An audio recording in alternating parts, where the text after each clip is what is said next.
Hai Self Listeners, salam kenal, saya Suli. Episode kali ini saya bersama Guru Injil Freddy Liao akan ngobrol-ngobrol mengenai tema-tema dari The Beautiful Community yang sudah ada di episode sebelumnya. Dan Guru Injil Freddy Liao juga akan menjawab pertanyaan dari listeners yang sudah masuk ke link kami. Yuk kita undang Guru Injil Freddy Liao untuk ngobrol-ngobrol bersama kita. Shalom, Lause Freddy. Shalom, shalom.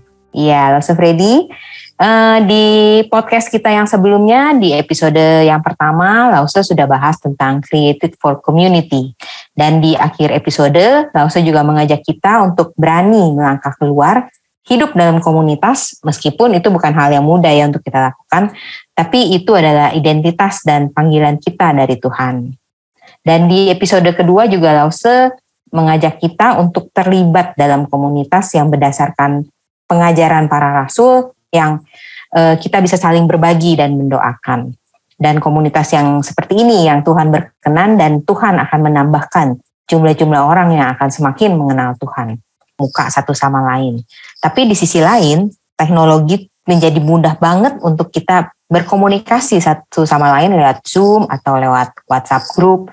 Nah, untuk bentuk komunikasi seperti ini, apakah termasuk suatu komunitas? Atau apakah suatu komunitas itu kita harus bertatap muka? Kalau seperti itu gimana? Oke, memang di zaman pandemi ini kita itu mau tidak mau pertemuan harus dilakukan secara online. Kita tidak bisa bertatap muka. Tapi pertanyaannya apakah tidak bertatap muka ini tetap bisa dilakukan secara online ini menggantikan komunitas yang tatap muka?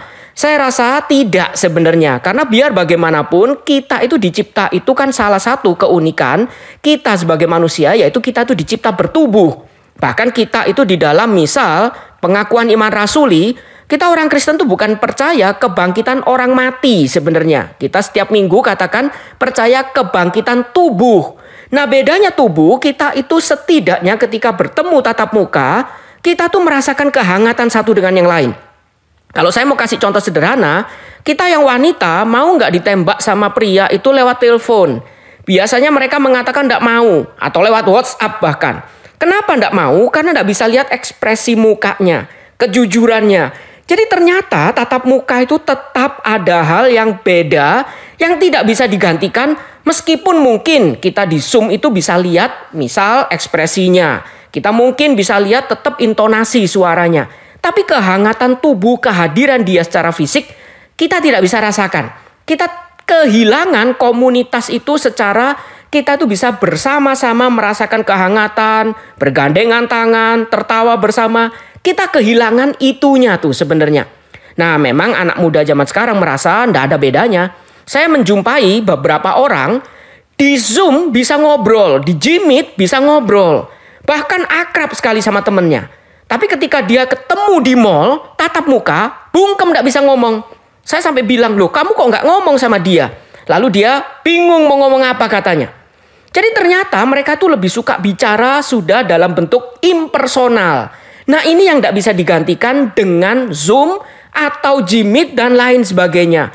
Untuk mempermudah kita meeting dan lain sebagainya dengan lokasi yang berjauhan mungkin bisa. Tapi untuk berkomunitas seperti yang misal dituliskan di Kisah Rasul 2, saya rasa sulit untuk menggantikannya. Karena apa? Kita tidak bisa merasakan kehadiran secara personal. Kita cuma merasakan kehadiran secara impersonal. Dan ini saya rasa beda sekali. Kehadiran personal, bertubuh, itu tidak bisa digantikan dengan sarana seperti online ini. Karena itu banyak orang yang mulai rindu ketemu. Sudah mulai reda, mulai ingin ketemu. Entah di kafe mana. Karena sulit kita itu ngobrol sama laptop itu kan tidak enak. Ngajar sama laptop itu bagaimana? Kita tidak enak. Tapi bertemu muka langsung, itu kita merasakan kehangatan secara tubuh, personal, kehadiran orang itu secara pribadi, kita rasakan. Nah, itu persekutuan yang sebenarnya harusnya. Nah, itu jawaban dari saya. Oke, thank you Lause. Ya, berarti ini perlu dievaluasi kembali ya, untuk komunitas Kristennya. Apakah berdasarkan pengajaran yang seperti tadi Lause bilang ya. Kalau sudah berdasarkan pengajaran para rasul, saling berbagi, itu seharusnya bisa bertumbuh ya Lause ya. Dan saling mendoakan gitu.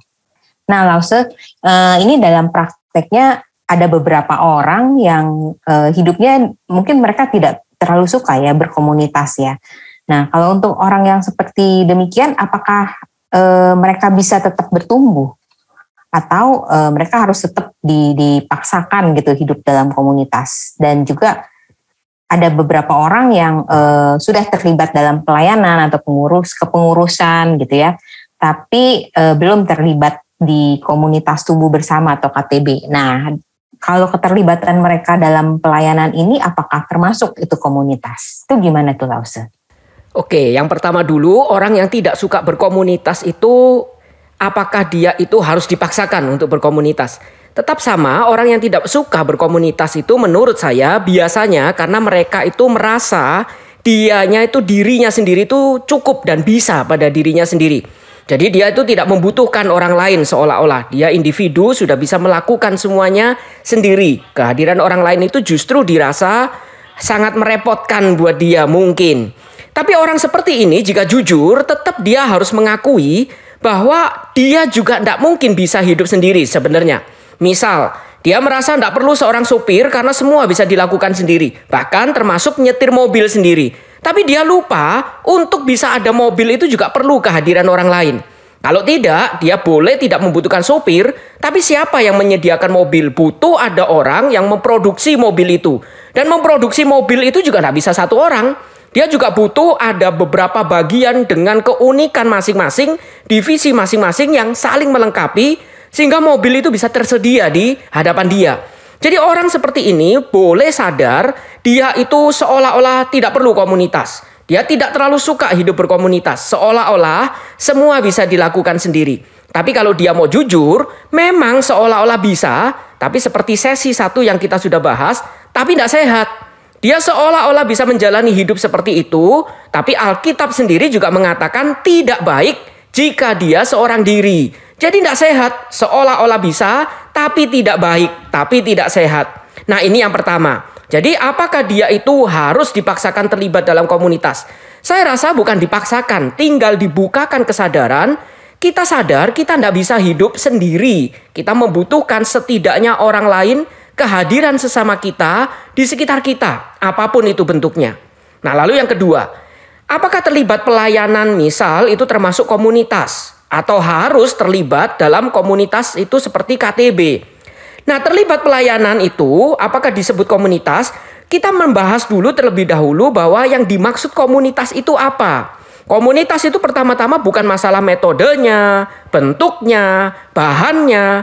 Tapi bagaimana kita itu saling berbagi hidup satu dengan yang lain. Seperti yang kita sudah bahas di sesi kedua. Kita saling melengkapi, saling menopang satu dengan yang lain. Dan kita itu punya kesadaran kita saling membutuhkan satu dengan yang lain. Nah itu dulu. Jadi dari situ kesadaran itu seperti yang sudah kita bahas di sesi kedua. Baru ketika kita itu berkomunitas. Nah di situ kita baru membahas mau bentuknya seperti apa. Apakah kita itu daripada cuman sekedar kongko, hihi. Ya sudah kita membahas buku, kita mau KTB. Atau kita mau Bible study, ya silakan. Tapi pertama-tama bukan bentuknya, bukan bahannya, baru kita bisa berkomunitas. Program yang diadakan gereja, baru kita bisa berkomunitas. Tapi semangatnya dulu, apakah kita itu mau saling berbagi. Nah jadi pelayanan itu termasuk komunitas atau tidak, tergantung. Kalau kita pelayanan cuman karena ingin eksis, ingin kita itu bisa dilihat, ingin kita itu bisa mengaktualisasi diri, saya rasa mungkin seolah-olah kita terlibat di dalam komunitas pelayanan, tapi mungkin kita belum benar-benar berkomunitas semangatnya.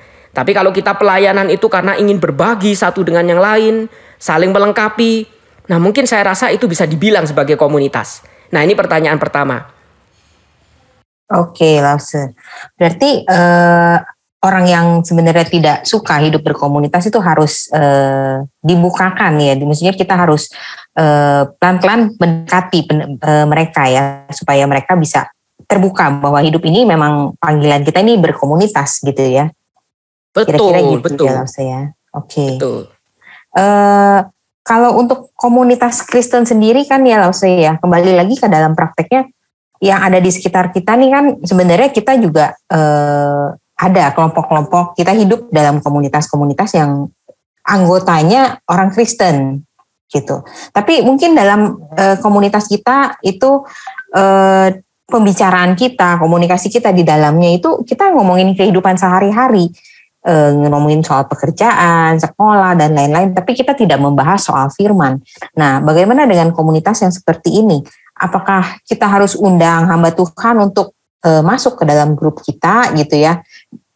Atau bagaimana lah, atau maksudnya kita harus ikut nih satu grup, misalnya kita kelompok dari kecil misalnya sama-sama Kristen tapi kita nggak pernah, dalam pembicaraan kita nggak pernah bahas firman Tuhan, apa kita harus belajar sama-sama atau gimana lah Ustaz? Oke, pertanyaan kedua ini juga berkaitan dengan sesi yang kedua ya, bagaimana komunitas itu didasari oleh pengajaran para rasul firman Tuhan. Nah, tapi kita jangan salah mengerti, bukan berarti pengajaran yang mendasari komunitas, berarti komunitas itu harus selalu membahas firman Tuhan, nggak boleh tuh membahas kehidupan sehari-hari, pekerjaan, sekolah, dan lain-lain. Bukan berarti seperti itu. Tapi yang dimaksud adalah pembahasan kita, percakapan kita, seperti biasanya komunitas pada umumnya, sekarang itu kita harus coba arahkan pembahasan itu dengan dasar firman Tuhan yang benar. Dengan dasar betul-betul apa yang diwariskan para rasul. Berarti dengan kata lain, silakan kita membahas misal kehidupan sehari-hari, memasak, bekerja, sekolah, dan lain sebagainya.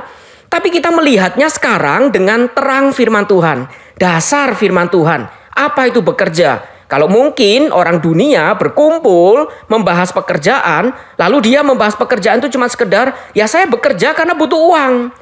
Kalau tidak bekerja bagaimana saya makan? Nah, kita ini orang Kristen, komunitas Kristen, yang membedakan adalah kita itu dilandasi firman Tuhan. Berarti dengan kata lain kita sudah mulai harus memikirkan pekerjaan saya itu untuk apa sebenarnya. Kira-kira firman Tuhan itu bicara apa tentang pekerjaan? Nah, di sini lalu kita mulai bertanya, lalu perlu enggak kita menginvite hamba Tuhan untuk masuk ke dalam komunitas kita? Nah, saya rasa kita bisa perlu, bisa tidak sebenarnya. Yang pertama maksudnya, kalau kita bisa mencari sendiri, kita bisa source itu banyak sekali, buku-buku juga banyak sekali. Kalau kita misal di dalam komunitas itu kita mau saling berbagi, saling menggali, coba cari sumber, saya rasa mungkin tidak terlalu perlu untuk harus menginvite hamba Tuhan. Tapi kalau misal kita merasa sulit sekali, takut tersesat, boleh silakan minta advice hamba Tuhan. Tidak harus diundang masuk, tapi mungkin boleh kita tanya sumber apa yang saya bisa pakai, karena saya ingin belajar tentang apa itu sekolah misal. Apa itu belajar. Nah, belajar itu dari kata sekolah. Sekolah itu sebenarnya apa sih? Saya ingin tahu. Nah, baru nanti di situ hamba Tuhan mulai kasih pengertian. Oh, yang namanya sekolah itu dari bahasa Latin yang sebenarnya artinya itu waktu luang. Nah, itu semangat sekolah. Berarti kalau kita punya waktu luang, disitulah kita itu bisa melakukan pekerjaan yang kita itu senangi. Dan ketika kita melakukan dengan hati yang sungguh-sungguh, konsentrasi, menyenangi, nah disitulah kita itu bisa belajar. Nah, itu intinya sekolah, baru kita bisa dibimbing. Nah, itu kira-kira contohnya. Jadi silahkan kita membahas hidup sehari-hari, boleh. Tapi yang dimaksud sesi 2 adalah kita tidak lagi membahas itu sekedar membahas seperti komunitas yang tidak kenal Tuhan, tapi kita coba mulai cari dasar iman kita itu bisa memberi terang apa. Seperti kata Mazmur, firman Tuhan itu kan pelita bagi kaki kita, terang bagi jalan kita. Nah, itu yang kita wujudkan di dalam komunitas kita. Itu keunikan komunitas Kristen. Nah, kira-kira itu jawaban saya. Oke, baik. Terima kasih Lause. Berarti kalau misalnya kita punya komunitas teman-teman lah ya, teman-teman dari kecil gitu, yang which is itu semuanya Kristen, itu sekarang mungkin kita bisa ganti, bukannya mengganti, mungkin mengupgrade ya topik pembicaraan kita ya Lause ya. Betul, yang penting kan saling seperti sesi 2 kita bahas, saling mempertumbuhkan, nah itu. Betul. Nah berarti kalau misalnya kita nggak invite hamba Tuhan pun, mungkin kita bisa bergilir salah satu untuk kita mencoba menggali firman Tuhan di saat kita mungkin berkumpul gitu ya, salah satu contohnya ya Lause ya. Betul. Oke, baik, terima kasih Lause. Nah, dan untuk kalau misalnya kita bicara soal pertemuan juga ya, pertemuan komunitas ini, itu apakah diperlukan suatu komitmen untuk pertemuan yang disengaja untuk satu periode tertentu, Atau misalnya cukup setelah ibadah di hari Minggu kita makan sama-sama, seperti itu kan sering ya kita lakukan ya, habis ibadah kita berkumpul. Nah, apakah seperti itu atau kita harus komitmen lagi satu waktu gimana kita benar-benar kumpul dan belajar firman atau gimana lah Ustaz? Oke, kalau kita kaitkan dengan pertanyaan sebelumnya, nah sebenarnya ini yang memang agak aneh fenomenanya di dalam zaman sekarang yang modern, semuanya itu kebanyakan serba individual. Bagi saya sebenarnya kalau kita bertanya tentang kita kumpul sama teman, saya rasa kumpul sama teman itu tidak perlu harus diprogramkan, tidak perlu harus komitmen. Kita itu punya keinginan pingin kumpul. Dan ketika kita itu punya masalah, kita tuh bahkan pertama-tama kita terpikir untuk mencari mereka. Dan kita itu mulai coba ajak janjian ketemuan dan disitulah kita tuh saling berbagi. Dan tanpa sadar sebenarnya di pertemuan itu kita saling membangun. Kita saling menghibur dan persis sebenarnya apa yang dituliskan Kisah Para Rasul pasal 2. Ya ini yang sebenarnya terjadi. Tapi kenapa ketika ini dibicarakan harusnya dengan konten yang betul-betul didasari firman Tuhan. Berarti lebih limpah harusnya. Nasihat yang diberikan teman itu bukan cuma nasihat berdasarkan common sense. Tapi nasihat yang berdasarkan Alkitab. Nah itu kan harusnya lebih memotivasi, lebih mengarahkan, lebih membuat kita itu bisa mencari arah dengan baik. Nah kenapa problemnya ketika itu dijalankan jadi komunitas yang kering, garing, akhirnya tidak disukai. Dan perlu akhirnya dibuatkan program dari gereja. Lalu perlu dipaksa untuk berkomitmen, lalu dibikin persekutuan yang harus bertemu berapa lama sekali. Nah ini sebenarnya agak aneh. Bagi saya kalau kita kembalikan lagi seperti pertanyaan tadi pertama dan pertanyaan kedua, kalau kita menangkap semangatnya community itu adalah bukan program dari gereja, bukan bahan, bukan bentuk, tapi spirit kita saling mengasihi sebagai saudara seiman. Spirit kita itu tertawa bersama dan menangis bersama. Ini tuh teman rohani sebenarnya. Yang harusnya ketika saya itu pertama kali misal punya masalah, saya cari mereka enggak. Dan kalau itu kita betul-betul bina, saya rasa gereja itu harusnya idealnya enggak perlu bikinin program, enggak perlu memaksa harus komitmen. Semua itu harusnya berjalan natural. Nah selesai kebaktian kita tuh langsung kumpul bersama misal di kantin. Lalu disitulah kita tuh ngobrol. Lalu tiba-tiba ketahuan, waduh dia punya masalah apa. Lalu kita coba bahas bersama-sama. Kita doakan bersama-sama. Harusnya seperti itu. Nah kalau seperti itu terjadi setiap minggu, kan indah sebenarnya. Mereka datang secara umum, lalu mulai kumpul pribadi lepas pribadi, saling melengkapi. Saya rasa itu yang seharusnya terjadi dulu waktu di jemaat mula-mula. Nah kenapa sekarang kok tidak? Nah itu sebenarnya yang jadi masalah yang kita harus pikirkan bersama-sama. Iya, berarti komunitas di sini yang seperti Lause bilang harus mengalir ya Lause ya. Bukan, iya harusnya. Bukan ya. kaku gitu ya, yang maksudnya ya kenapa akhirnya sekarang kita diprogramkan untuk belajar firman ya karena komunitas itu belum mengalir gitu ya. Betul. Tapi bukan berarti gereja kalau kasih program berarti gerejanya salah. Enggak, memang sekarang mau enggak mau di zaman yang individual mungkin kadang-kadang perlu dipaksa untuk sadar saya perlu community gitu. Iya betul. Kalau nggak dipaksa orang jadi semakin individu lagi. Iya. Semakin hidup sendiri lagi. Oke. Ya, sekarang ini ada pertanyaan dari listeners yang masuk ya ke link kita itu dari Charles. Apakah di GKY ada semacam komunitas sel atau sel group? Nah di GKY itu memang ada berbagai macam keunikan juga tiap GKY. Tapi misal ambil contoh kalau saya pribadi dulu di GKY Greenfield itu ada. Jadi kita itu ada semacam komunitas sel yang kita itu yang pertama ada yang semacam itu modelnya lebih ke sel group. Yaitu kita persekutuan yang dikatakan persekutuan wilayah. Nah itu lebih cair, bahannya tidak harus bahan yang kontinu dan lain sebagainya. Dan di situ biasanya kita juga pakai sebagai penjangkauan. Tapi ada juga komunitas yang semacam Bible study. Di mana komunitas itu kita pakai bahan yang secara berurutan. Yang kita namakan ini komunitas untuk pemuritan, bertumbuh dan lain sebagainya. Di dalam GKY Pluit sama PIK pun saya rasa juga ada. Jadi kita ada komunitas-komunitas untuk kita bertumbuh bersama. Kita itu membahas bagaimana kita membahas topik-topik.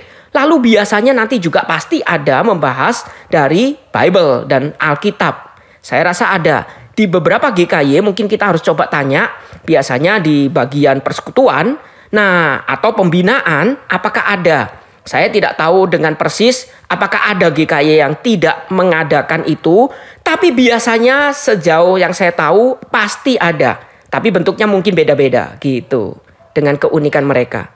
Oke, jadi jawaban untuk Charles, tergantung di GKY mana Charles beribadah, nanti Charles bisa hubungi hamba Tuhan yang bertugas pada saat beribadah untuk bisa bergabung dengan komunitas di sana ya. Untuk GKY Pluit dan Pospik sendiri, kita memiliki program Christ Cells. Jadi Charles, kalau beribadah di GKY Pluit ataupun Pospik, bisa menghubungi Jemaat Care untuk bisa bergabung di dalam program Christ Cells ini.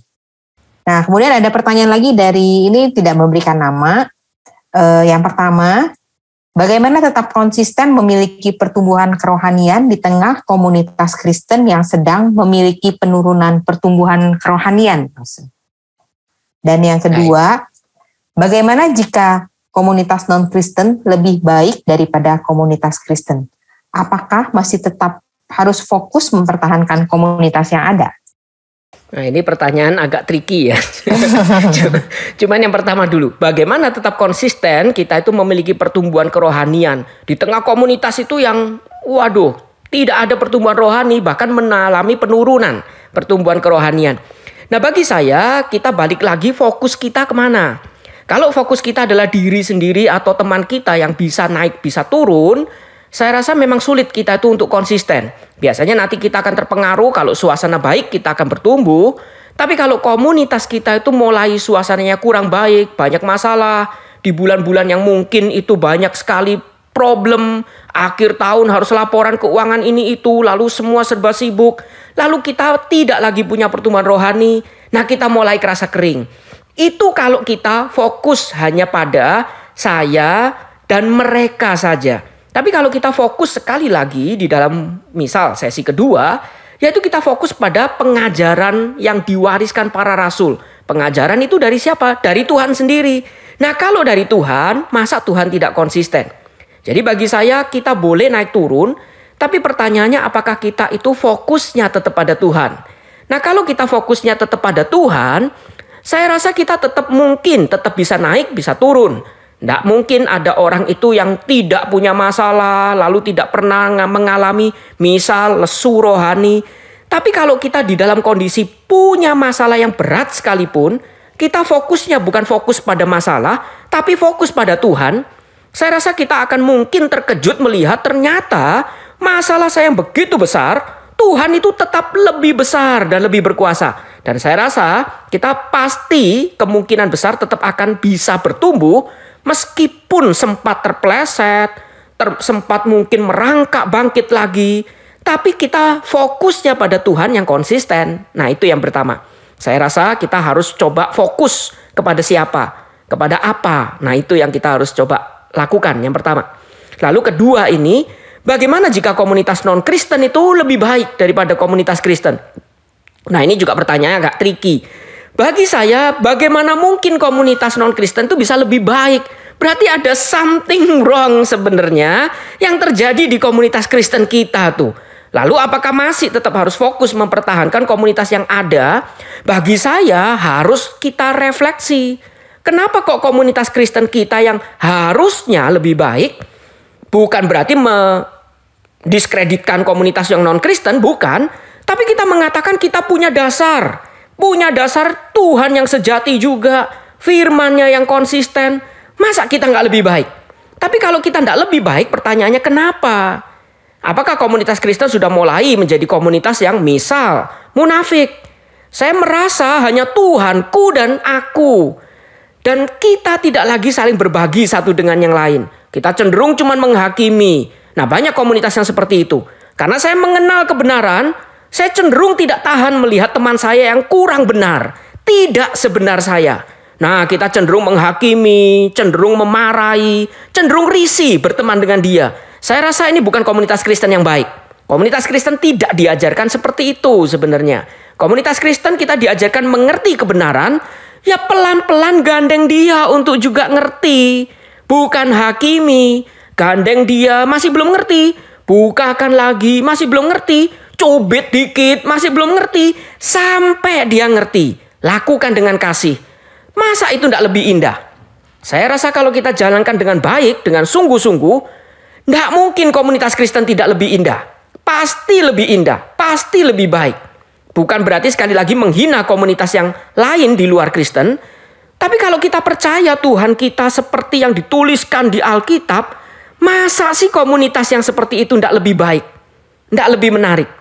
Ketika kita melakukan segalanya, melakukan dengan baik, dengan segala keindahannya, seperti Efesus 2 ayat 10, masa tidak lebih baik?